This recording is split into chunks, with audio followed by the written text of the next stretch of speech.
Wow, a 4-0 drubbing at home and the fans booing their own team?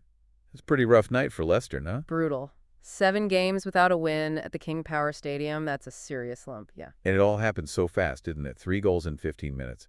Crazy. A real first half blitz. Damsgaard, he was pulling the strings, setting up Wissa and Mbeumo. Slick stuff. Sounds like Brentford were on fire. Let's dive into this, shall we?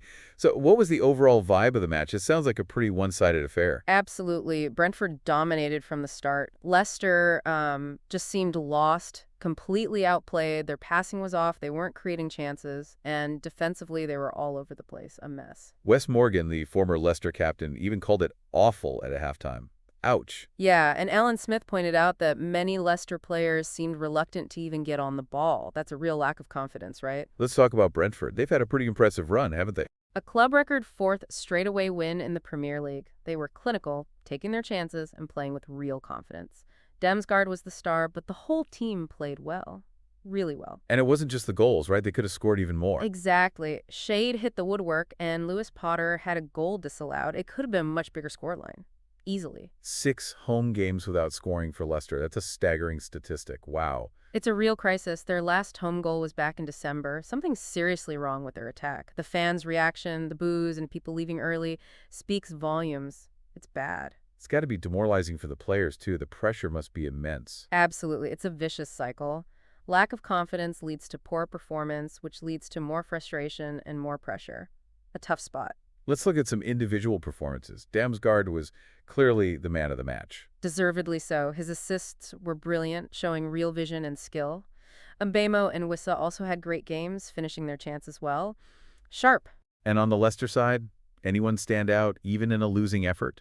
Vardy had a decent game, but overall, it was a pretty poor showing from the Leicester players. Their ratings reflect that. Fairly. The second half was a bit more subdued, wasn't it? Brentford took their foot off the gas a bit, probably due to the already comfortable lead and the heavy rain. The biggest cheer from the Leicester fans was when their substitutes came on. Irony. Irony at its finest. But Brentford still managed to add a 4th goal late on. Carvalho's goal tapped off a great performance for Brentford. A great day for them. This result has huge implications for both teams, doesn't it? For Brentford, it keeps them in the race for European places. For Leicester, it's a massive blow to their survival hopes. They're really struggling, big time. It's a long season, though. Leicester can still turn things around. They need to, and quickly. They need to find a way to score goals at home and regain some confidence. Definitely. The article mentions match highlights being available. Did you get a chance to see them? I did. The goals were all top-class finishes. Damsgaard's vision and the interplay between the Brentford attackers were a joy to watch. Really impressive. The article also points out upcoming fixtures for both teams.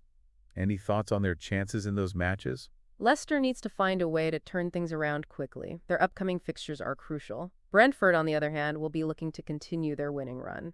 For sure. So what's your overall take on this match? A complete mismatch. Pretty much. Brentford were superior in every aspect of the game.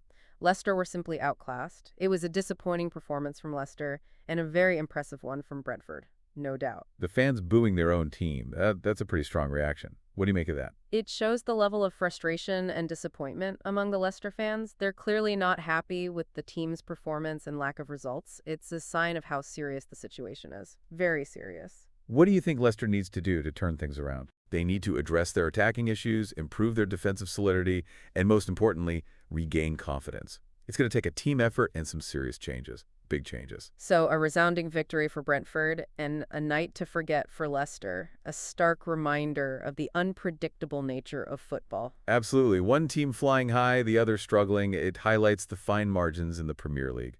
So true. That was a great discussion. Thanks for joining me.